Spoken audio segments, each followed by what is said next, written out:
जिसका जो मैं जिक्र कर रहे हैं। और शैली चौधरी एक बार फिर तो चोण मैदान दे विच हैगे ने जिन्होंने जित हासिल की 2019 दे विच।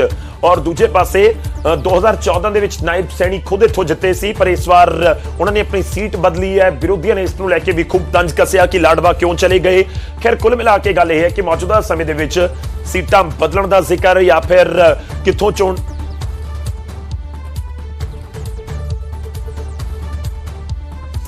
और सब कुछ अगे हुण वध चुकिया है। तो अज वोटिंग का दिन है और वोटिंग के जरिए ही क्लीयर हो सकेगा कि आखिर किस तरीके नाल समीकरण रहिंदे ने। काबिले गौर भी है कि जे असीं जिक्र करते हैं इस सीट का जिसका नारायणगढ़ ते लाडवा का कह रहे हैं, तो जिहड़े पवन सैनी लाडवा तो जिते सी उन्होंने भेज दिता गया नारायणगढ़, जिहड़े नारायणगढ़ तो 2014 दे विच जिते सी सैनी उन्होंने भेज दिता गया लाडवा। तो यह समीकरण इस समय बीजेपी ने सैट किए ने और हुण इसका कितना असर नजर आउंदा देखना होएगा। पर दिलचस्प जरूर है, दिलचस्प इस करके है क्योंकि सीधे तौर के उत्ते जिहड़ा चेहरा तुहानूं इस समय तस्वीरां दे विच नजर आ रहा है, मौजूदा समय दे विच सीएम हैगे ने, मुख मंत्री हैगे ने, ताकि अगली टर्म दे लई हरियाणा की जनता इन्हां दे उत्ते एक बार फिर तो भरोसा जताएगी। अज उसदे उत्ते ही सब नजरां टिका के बैठे ने कि दोबारा नायब सैनी या बीजेपी नूं मौका मिलेगा। हालांकि बीजेपी तय करेगी कि जेकर उन्होंने बहुमत मिलता भी है, 90 के विचों 46 सीटां तक पहुंचने कामयाब रहिंदी भी है बीजेपी, तां भी किते ना किते सब दे ज़हन दे विच जरूर होएगा कि आखिर ये दोबारा नायब सैनी दे झोली दे विच जांदी है मुख्यमंत्री की सीट या नहीं। आम तौर पर इस तरीके नाल हुंदा है कि जेकर मिल जाए जित तां फिर तुसीं कह सकते हो कि वो दावेदारी बहुत मजबूत हो जाती है। गुरु घर दे विच मत्था टेकिया, उस तो बाद अगे वाधे हुए इस समय नायब सैनी और नायब सैनी दे वल्लों तुसीं कह सकते हो कि जिहड़े सिख भाईचारे दे वोटर्स ने उन्होंने भी ध्यान दे विच रखिया जा रहा है। रविदास भाईचारा उन्होंने भी ध्यान दे विच रखिया जा रहा है। नारायणगढ़ की सीट तो इस बार जिहड़े अपने उम्मीदवार ने उन्होंने दे लई चोण प्रचार दे विच उतरे हुए ने और वोट हक दा इस्तेमाल करेंगे। पंकज दा रुख कर लेने। Pankaj over to you. देखो इस वे हुण वोट का इस्तेमाल करने के लिए नायब सैनी जिहड़े रवाना होणगे क्योंकि इत्थों की कुछ ही मीटर की दूरी के उत्ते जिथे पोलिंग बूथ बनया होया जिथे तकरीबन इस पिंड दीयां 600 के करीब वोटां ने उत्थे जाणगे उन्हां दी धर्म पत्नी नाल ने। और इस बार क्योंकि काफ़ी अहम इस करके हो जाता 10 साल बीजेपी की सरकार हरियाणा दे विच रही है और 10 साल बाद हुण लोकां ने अज तय करना है कि अगली सरकार किस दी बनानी है। और सैनी होरां दे लई अज सब तो वड्डा इम्तिहान का दिन मन्निया जा रहा है। तो उन्हां दी पत्नी बिल्कुल नाल ने और चेहरे ते मुस्कुराहट है, बॉडी लैंग्वेज बहुत मायने रख रही है और मुस्कुरा भी रहे ने। सैनी साहब चेहरे ते मुस्कुराहट और दिल की धड़कन वधी हुई है। मंदिर में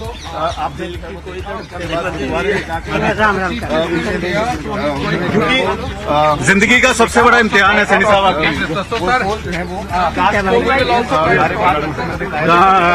चेहरे ते बॉडी लैंग्वेज क्योंकि बहुत मैटर करती है। हरियाणा दे विच जदों मुख्यमंत्री मुस्कुरा भी रहे ने और अजे कुछ गल नहीं कर रहे, तो इस वे अपनी पत्नी के नाल वोट पाने के लिए जोड़ा वो पोलिंग बूथ के उत्ते जा रहे हैं। तस्वीरां असीं इस वे दिखा रहे हैं। काफ़ी इम्तिहान ते सब तो वड्डे दिनां दे विच एक रहन वाला है सैनी होरां दे लई।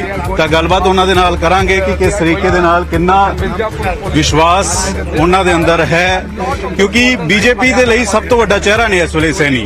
और बीजेपी ने जो मनोहर लाल खट्टर नूं बदलिया तो सैनी होरां दे उत्ते भरोसा जाहिर किया। तो इस वे पोलिंग बूथ के बिल्कुल नेड़े पहुंच चुके हैं। वोट का इस्तेमाल जो सैनी के वलों किया जाएगा मुख्यमंत्री ने। और काफ़ी अहम है कि इस बार बीजेपी कितनियां सीटां लेके जाएगी, कि अपनी सरकार बचा पाएगी या फिर 10 साल बाद कांग्रेस की वापसी होएगी। तो तस्वीरां असीं इस वे दिखा रहे हैं। सैनी अपनी पत्नी के नाल पोलिंग बूथ के उत्ते पहुंच चुके ने वोट दे लई और तस्वीरां असीं सीधियां दिखा रहे हैं।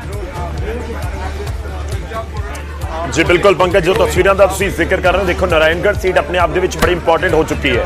शैली चौधरी की एंट्री होंदी है 2019 के नारायणगढ़ दे विच ते वो जित हासिल कर लेंदे ने। और मोर इंपॉर्टेंटली ये गल सी कि वोट परसेंटेज उन्होंने कोल बहुत चला गया, यानी कि जिहड़ी शैली चौधरी सी बीजेपी नूं पछाड़न दे विच कामयाब होए ने, पर उन्हां दा वोट परसेंटेज करीब 40% पहुंच गया, जो कि 2014 दे विच नायब सैनी दे कोल करीब सेम सी। नायब सैनी जदों जिते सी नारायणगढ़ सीट तो अपने वोट हक दा इस्तेमाल करने लई पहुंचे ने। पंकज तस्वीरां तुसीं जरूर दिखाते रहना, असीं अपने दर्शकों तक पूरा अपडेट पहुंचा रहे हैं।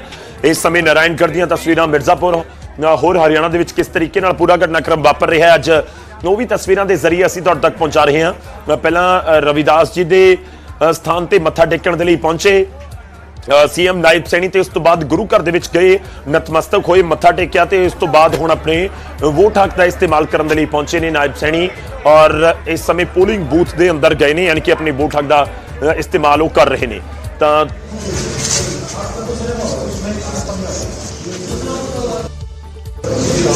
और कुछ होर तस्वीरां असीं अपने दर्शकों तक दिखा रहे हैं तुहानूं।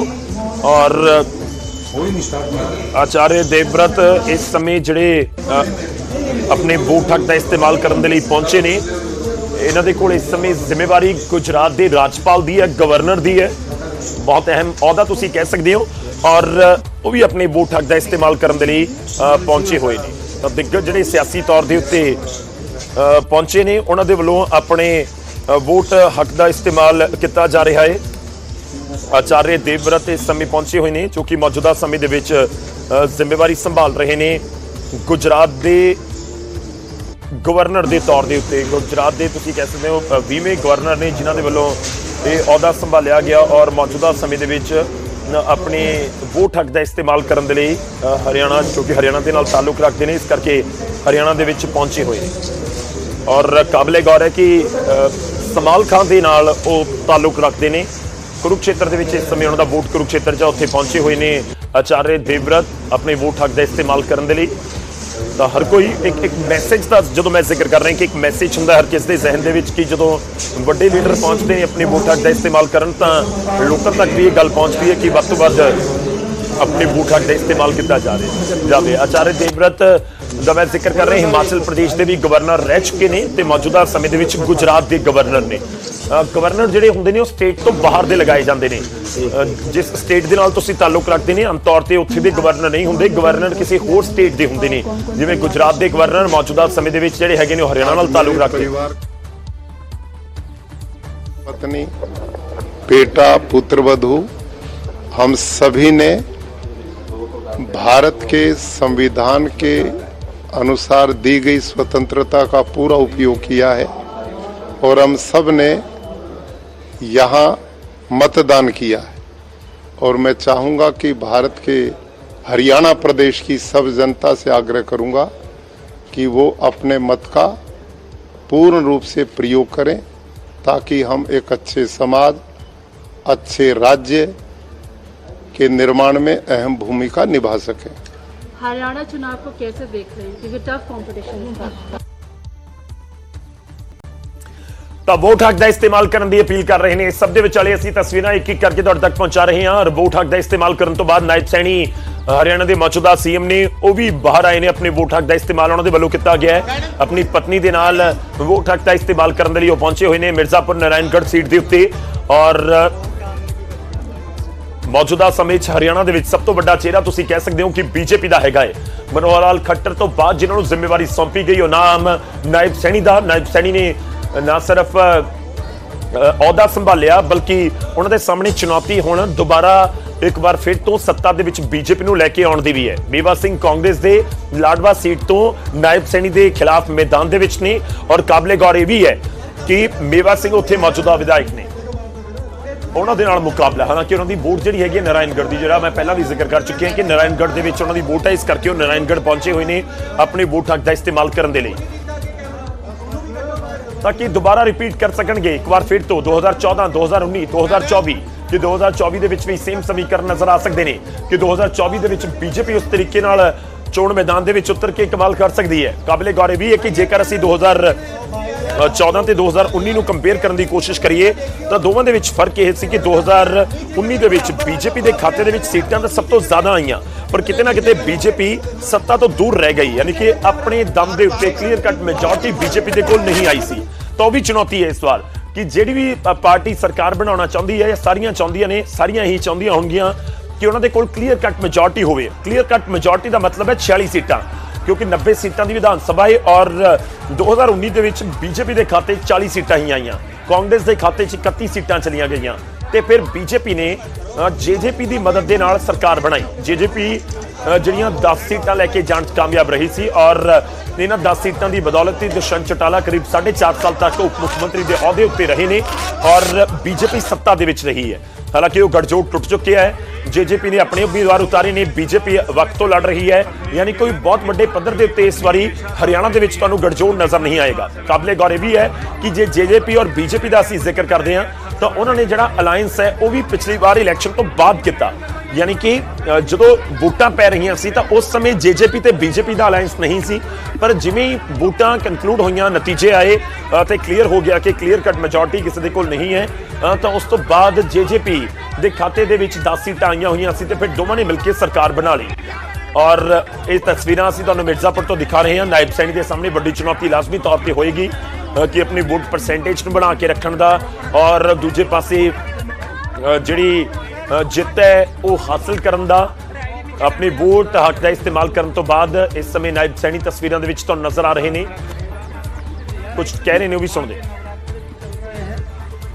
जिस प्रकार से हम अपने पर्वों को मनाते हैं, ये लोकतंत्र का पर्व भी ये हमें मिलकर के मनाना चाहिए। और मैं आग्रह सभी हरियाणा प्रदेश वासियों से करूंगा कि अपना कहीं पर भी है वोट जरूर करें। 100% मतदान हो। ये लोकतंत्र की खूबसूरती भी है, लोकतंत्र की मजबूती भी है। मेरा हरियाणा प्रदेश के सभी नागरिकों से, क्योंकि राष्ट्र मजबूत हो, प्रदेश मजबूत हो, उसको लेकर के हमने ये विकसित हरियाणा, विकसित भारत, उसको लेकर के हम अपना वोट पोल करें। मेरा यही आग्रह है। और आने वाले समय के अंदर, क्योंकि लगातार जब मैं प्रचार के लिए जा रहा था पूरे प्रदेश के अंदर घूमा हूं, हरियाणा प्रदेश का एक मूड स्पष्ट नजर आया है कि तीसरी बार भारतीय जनता पार्टी की सरकार बड़े मार्जिन के साथ बन रही है। और 8 तारीख को नई सरकार का गठन हो जाएगा। ये हरियाणा के लोगों ने सर 3 महीने आपका समय मिला काम करने का। 3 महीने आपने मुख्यमंत्री काम किया, कई घोषणाएं की, योजनाएं शुरू की, तो उन 3 महीनों को आप कैसे देखते हैं और हरियाणा के लोगों पर क्या असर सजा होगा? नहीं, देखिए, हमारी सरकार ने पिछले 10 वर्षों में, डबल इंजन की सरकार ने जबरदस्त काम हरियाणा प्रदेश के अंदर किए हैं। हरियाणा के लोगों के जीवन को सरल सुगम करने का काम, गरीब व्यक्ति को मजबूत करने का काम, किसान को मजबूत करने का काम, और हमारी महिलाओं को सशक्त करने का काम, युवाओं में बड़ा विश्वास दिलाने का काम, ये पिछले हमारे 10 वर्षों के कार्यकाल के अंदर हुआ है। और आज वही कारण है कि लोग आंकलन करते हैं। कांग्रेस झूठ की राजनीति करती है, कांग्रेस झांसा, झूठ और लूट की राजनीति करती है। और हरियाणा के लोग इस बात को समझ चुके हैं। हरियाणा ने यह बड़ा मन बना लिया है, तीसरी बार भारतीय जनता पार्टी की ऐतिहासिक सरकार बन रही है। और हम आदरणीय मोदी जी के साथ मिलकर के हरियाणा प्रदेश का तीव्र गति से विकास करेंगे। इसके लिए हम लगे हैं। मैं पूरे हरियाणा आपके लिए सबसे बड़ा इम्तिहान है, दिल की धड़कन बढ़ी है। कोई दिल की धड़कन नहीं बढ़ी है। हमने काम किया है और काम के बल के ऊपर तीसरी बार सरकार आ रही है। दिल की धड़कन तो कांग्रेस की बढ़ रही है। और उनकी सरकार बन रही है,